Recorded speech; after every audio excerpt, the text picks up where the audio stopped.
katuwang ng sangay ng tagapagbubog ng kabataan o Youth Formation Division sa pagpapatupad ng mga programa, proyekto at gawain para sa kapakanan ng mga kabataan. Narito na ang resulta ng isinagawang pagsasala ng mga papel at pakikipanayam sa pagpili ng ating Youth Formation Coordinators Awardees.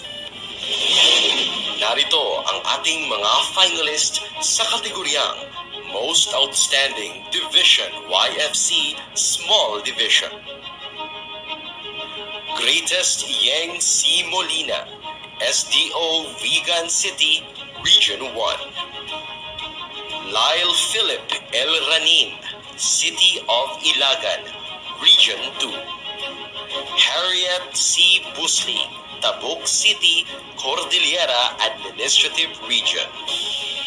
At ang Gawad si Club 2021 Most Outstanding Division YFC Small Division ay si Greatest Yeng C. Molina ng SDO Vigan City, Region 1. Una sa lahat, gusto kong pasalamatan ang ating buong may kapal na nagbigay sa akin ng aking kakayahan para makagawa ng mga ganitong proyekto na nakakatulong sa ating mga kabataan. Maraming salamat sa lahat ng ating DepEd officials mula sa Central Office, sa ating DepEd Region 1 sa pangunguna ni Director Tolentino Aquino, sa mga Regional YF Coordinators natin, sa aking SDO Vegan Family sa pangunguna ni Ma'am Gemma Kyutakoy-Koy, at lahat ng stakeholders. Maraming salamat sa pagsuporta, pagmamahal, paggabay at pagtitiwala. Sa aking buong pamilya at mga kaibigan, lalong-lalo na sa aking asawa at mga magulang, na nagsisilbing inspirasyon sa lahat ng aking ginagawa.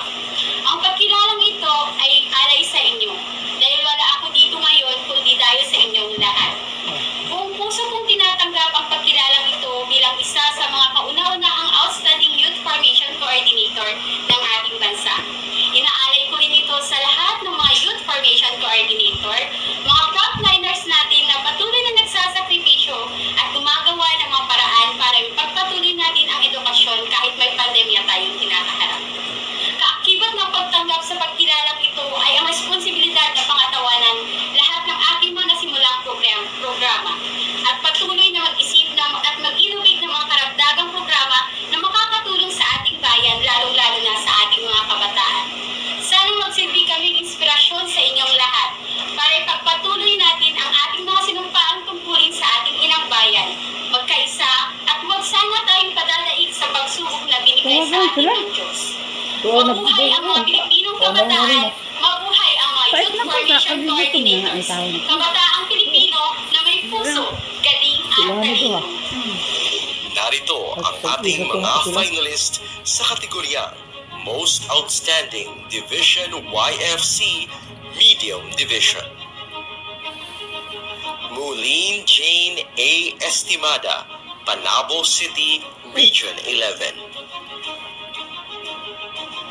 Genevieve B. Caphit, Ifugao, Cordillera Administrative Region. Evangeline B. Razon, Butuan City, Caraga. At ang Gawad si Club 2021 Most Outstanding Division YFC Medium Division ay si Genevieve B. Caphit ng Ifugao, Cordillera Administrative Region. Una sa lahat, gusto ko pong pasalamatan ang Panginoon, ang aming direktor na si Ma'am Estela, ang tagapangasiwa sa dibisyon si Sir Federico, si Sir Pio, ang SCOD family na pinangungunahan ni Ma'am Jackie, at lahat ng mga tumulong. Ang tagumpay na ito ay hindi lang po akin, kundi tagumpay po ito ng buong SDO Ifugao at ang rehiyon ng Cordillera.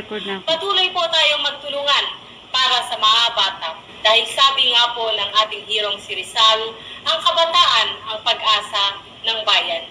Congratulations po sa lahat ng mga National Gawad C Club Awardee. Sa mga kasamahan pong Youth Formation Coordinators, nanalo o matalo, naway maging inspirasyon natin ang tagumpay ng ating mga kasamahan at ang ngiti sa bawat batang ating nakakasalamuha. To Sir Adolf, and sa buong YFD, saludo po ako sa inyo. Maraming salamat po sa lahat ng effort para maramdaman po namin sa field na ang YFD ay mahalaga para sa paghubog ng ating mga kabataan at sa patuloy niyong pananaliksik para mapabuti ang ating serbisyo.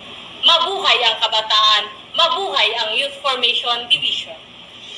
Narito ang ating mga finalist sa kategoryang Most Outstanding Division YFC Large and Very Large Division. Ramel Palapo, SDO Cotabato, Region 12. Ina Marifay M. Blanco, Bulacan, Region 3. Joseph Cruzana, Camarines Sur, Region 5. At ang Gawad Siklab 2021 Most Outstanding Division YFC Large and Very Large Division ay si Ina Marifay M. Blanco ng Bulacan, Region 3. Ang malaking karangalan na humarap sa inyo at magsalita upang tanggapin ang karangalang Most Outstanding Division Youth Formation Coordinator. Alam ko po, ang Diyos na makapangyarihan ang nagbigay sa akin ng pagkakataong ito at hindi ko siya dapat biguin. Sa abot ng aking makakaya, gagawin ko ang lahat upang maging isang modelo para sa mga kabataan na ating pag-asa ng bayan. Nais ko rin pong pasalamatan ng aking pamilya, mga kaibigan, at katrabaho na nagsilbing inspirasyon ko upang makamit ang karangalang ito. Higit sa lahat, ang aking tagumpay ay iniaalay ko sa Diyos bilang makapangyarihan. Narito ang ating mga finalists sa kategoryang Most Outstanding Regional Coordinator. Maria Cristina G. Barroso, Region 5. Alberto C. Colasito, Region 4A. Adreline May J. Castanos, Caraga. At ang Gawad Siklab 2021 Most Outstanding Regional Coordinator ay si Maria Cristina G. Barroso ng Region 5. Thank you so much, DepEd and our Youth Formation Division family for the trust and confidence, especially for these Gawad Siklab Awards. This is an inspiration for all of us. We couldn't have done all our accomplishments without the strong support, leadership, and guidance of our Regional Director, Gilbert Tisadsad, our Assistant Regional Director, Ronel Alque Firmo, our Chief Engineer Ronald C. Asis, and our ESSD family for being the wind beneath our wings. Indeed, challenges are what make life interesting, and overcoming them is what makes life meaningful. In life, there will always be struggles to hurdle.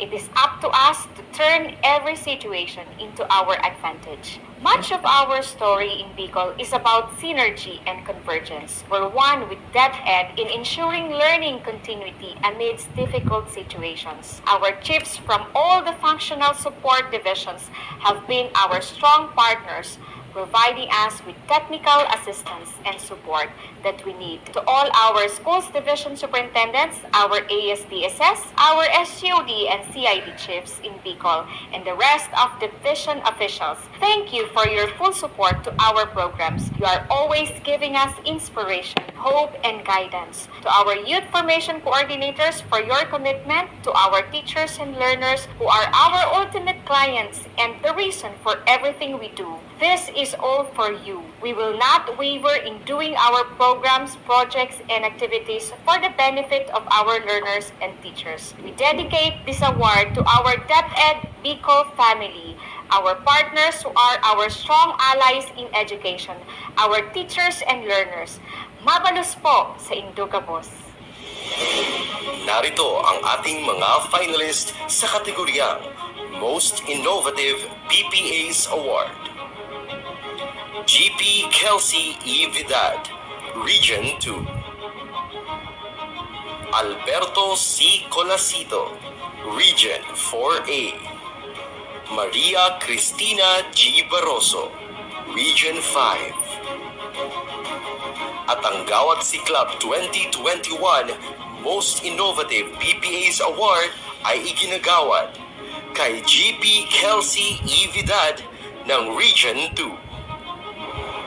Mula sa dibisyon ng Nueva Vizcaya, Vizcaya, taos-puso po kami nagpapasalamat sa inilunsad pong mga bagong kategorya sa gawad parangal na ito ng Kagawaran ng Edukasyon, kaakibat ng Youth Formation Division, para atin pong makilala ang husay ng mga proyekto ng ating mga Youth Formation Coordinators.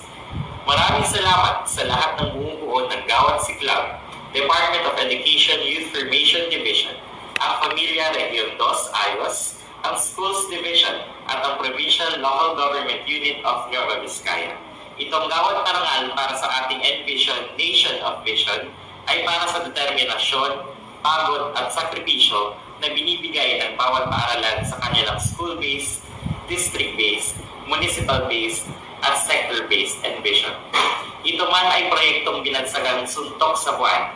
Ako po ay lubos na nagagalak dahil ang proyektong ito ay tila naging buwan na nagsilbing ilaw sa bawat kabataang tila na isang tabi sa dilim ng kanilang duda, takot at kawalan ng puso, galing at talino sa kanilang mga sarili. Dahil patuloy ang pagsagwan ngayong 2021, ipagbunyi ang puso, galing at talino ng mga kabataang Nueva Vizcaya. Narito ang mga finalist sa kategorya Most Active Social Media Award, Video Division. Jericho A. Bizon, Rojas City, Region 6. Via Josephine Angela S. Cacacho, Tuguegarao City, Region 2. Sigrid Fernandine A. Moscosa, Schools Division of South Cotabato, Region 12. At ang Gawad Siklab 2021 Most Active Social Media Award, Medium